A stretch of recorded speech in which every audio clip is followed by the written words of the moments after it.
welcome to the Surviving to Thriving podcast with Jim Squire. I'm a registered psychotherapist here in Toronto, Canada, and this is actually my first episode of the podcast, so I'm excited and I'm happy you're listening, happy you're here with me. I just wanted to give a kind of a brief overview of who I am. As I mentioned, I'm a psychotherapist here in Toronto, Canada. I've been in private practice now for about 5.5 years. I've worked in various positions in this field over the last almost 16 years. I'm trained in cognitive behavioral therapy, emotionally focused therapy. I'm a certified trauma professional, and I primarily work with individuals and couples, and I do incorporate mindfulness in my practice. Now, one of the things I believe very strongly in, and the reason why I decided to start this podcast, is that I believe that holistic health encompasses mind, body, and spirit. So although I primarily work in mental health, I do feel that good overall health, holistic health, encompasses focus on all of those areas. Typically, I find that somebody who, say, addresses their mental health but ignores their physical or spiritual health will just not have have achieved that wellness they're striving for. So, and although the spiritual and physical health are not areas that I'm sort of typically working in, with the podcast, I'd envision having, and I will have, a number of guests that are more experts in those areas that I want to bring on, and they've reached out to a number of people that have generously agreed to come on. And so that will be in the future episodes. It will be announced probably the next week. I will be announcing when I'll have these guests on, and so I'm excited to learn from them and to offer their expertise to the listeners. I also wanted to talk briefly about where I came up with the title, Surviving to Thriving. It's a term that therapists use to kind of describe, I guess, the typical sort of progression we see with clients, where a lot of people will come and they're in survival mode. They're working. They're taking care of their daily tasks and functioning to some degree, but they're just not happy. They're not fulfilled. They are just not, in many cases, enjoying their life. So the idea, often, the goal in therapy is to help them move from this survival mode to something that is more fulfilling. So from surviving to thriving, and that's where that sort of phrase comes from. I thought it sort of succinctly captured what I would be trying to achieve in therapy a lot of the time, and would be a good title for the podcast. So given that it's December 26th today, and a lot of people are looking at making goals for the new year, I thought it would be good to talk about goals. I have one particular specific thing to talk about to do with goals that I think is often overlooked. I think it's a really key ingredient in whether people succeed or not, and I just think it's often overlooked. So I want to start by just giving kind of an overview of how you set good goals. This is something that some people may be familiar with. It's commonly sort of talked about. And so that would be the SMART, an acronym that we use for goals. So goals that are specific, measurable, achievable, realistic, and timely. And so if you want more information about this too, you can just Google SMART goals, and there's a lot that will come up there for you. So we need to be specific about what we're trying to achieve. It needs to be measurable. What is, how would we know when we get there? It needs to be achievable, obviously, realistic, and then timely. So timely being in the sense of How are we looking at it? Is it a weekly goal, monthly goal, yearly goal? Typically, when people start the new year, they might have more short-term goals. I think it's good to have short, medium, and long-term goals. So another thing that's very helpful with goals, and actually a necessity really with goals, is accountability. Have someone in your life that you share what your goal is. Have somebody that ideally can encourage you when you get discouraged, or when you feel that you're perhaps you're having some setbacks or feeling a bit discouraged. One of the main challenges with goals is I'll use, for example, the idea of working out maybe 5 days a week as a goal, and somebody would maybe have a couple of weeks where they'd work out 5 days a week. The next week they might only work out 3 times or twice. The week after, and then they would start to have doubts, start to be perhaps critical of themselves, start to feel perhaps some shame around, like, I'm just not able to do it.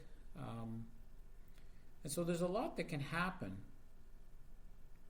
But that is the area that I want to focus on, is that the attitude by which we approach ourselves when that's starting to happen is really key. Because if we start to believe that we can't succeed, that we're not going to make it, then it's almost guaranteed we won't. It's at that time you have to be compassionate with yourself. You have to be understanding. You have to remind yourself that change is hard. I don't know anyone that's made significant changes in their life that hasn't had a rough day, a rough week, hasn't had some setbacks. But do you give up? Do you abandon your goal? I think that has a lot to do with that attitude by which you approach yourselves. So we need to try to be more compassionate with ourselves. We need to try to not let that inner critic jump all over us and be judgmental with us when we have a rough week. And that will have a lot to do with whether you'll continue to move forward or whether you'll abandon your goal. So that, for me, is what's really important. I think overall, it's one of the focuses in my practice of people to be more compassionate with themselves, kinder with themselves. In fact, there's a little exercise that we do that I think is quite helpful. It's very simple, which is basically think of a loved one or someone that's close to you. Think about a mistake. Think about how you would view them if they made the same mistake that you had made. And I think typically what you'll find is you would be very compassionate with them, you would be understanding with them, you would be encouraging with them. And yet somehow, because of the way the brain operates, we aren't that way with ourselves. But we can get there. We can learn those skills to be kinder, more understanding, and compassionate with ourselves. And that will make a huge difference in terms of whether we succeed. And in general, it'll make a big difference in terms of how we are in our life. Are we more compassionate with ourselves, understanding with ourselves? Obviously, that's a more desirable state than walking around being angry at yourself and being critical of yourself. So that's what I want people to focus on. Understand that change is hard. Change takes time. And it doesn't matter, in my view, it shouldn't matter whether you take a month to get there, 6 months to get there.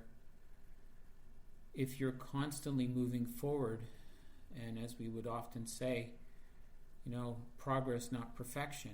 Are we continuing to move even small increments towards that goal?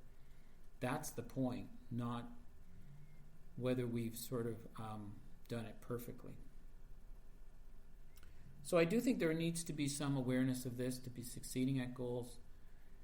I do think there's a lot of people out there that have even given up making goals for themselves because they're just so tired of failing, and who wants to fail and who wants to feel the feelings associated, the guilt, the shame associated with failure, not to mention the starting to feel that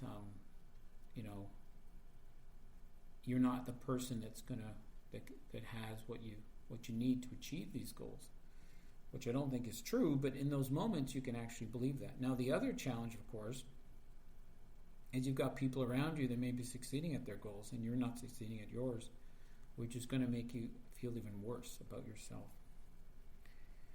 So being self-compassionate, being kind, being understanding, having a focus on just continuing to move forward, and as the other thing that's helpful that we sometimes refer to is the growth mindset. So are you, what are you learning as you're going?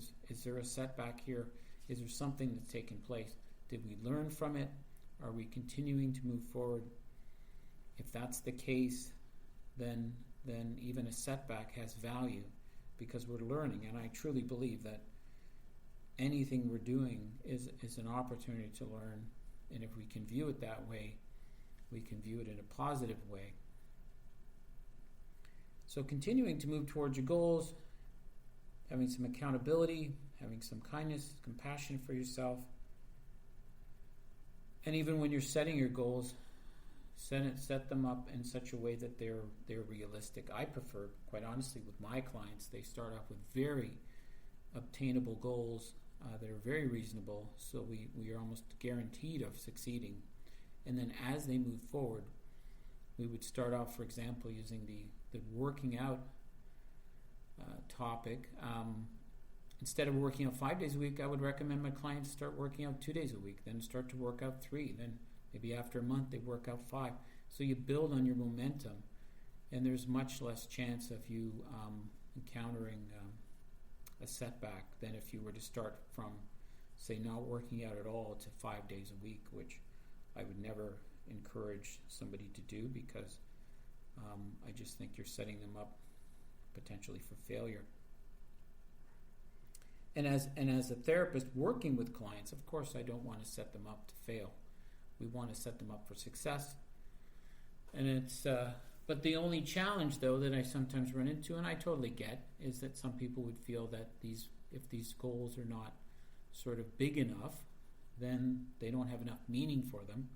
So if I'm going to start working out 2 days a week, I can't get excited about that goal. So I want to make it 5 days a week so I can get excited about it. And that's, of course, up to the individual. It's their life. But if the ultimate goal is to get there, then I think, moving towards that goal in a more methodical way makes more sense. So that's about what I wanted to talk about today in the first episode of the podcast. And certainly I welcome any feedback through my Instagram page, which is therapy_with_Jim, or my Facebook page, which is Jim Squire Psychotherapy. You're welcome to leave comments there, suggestions for topics. And as I said, next week I'm going to announce some of the upcoming guests and perhaps a schedule then. And I welcome any feedback. I also I want to wish everybody a Happy New Year and all the best for the coming year. I truly hope, as most of us do, that we can finally get moved past in this coming year, past COVID. I hope all of you are safe and coping well. And by all means, if you find that you're not able to figure goals out, you have goals you want to make, but you think you need some help, then, by all means, reach out to a coach, reach out to a therapist, get that help. Having that sort of weekly meeting and that having a professional kind of help you is certainly, certainly very positive, and it is one option. So don't give up. Believe in yourself, move forward, and continue to move from surviving to thriving.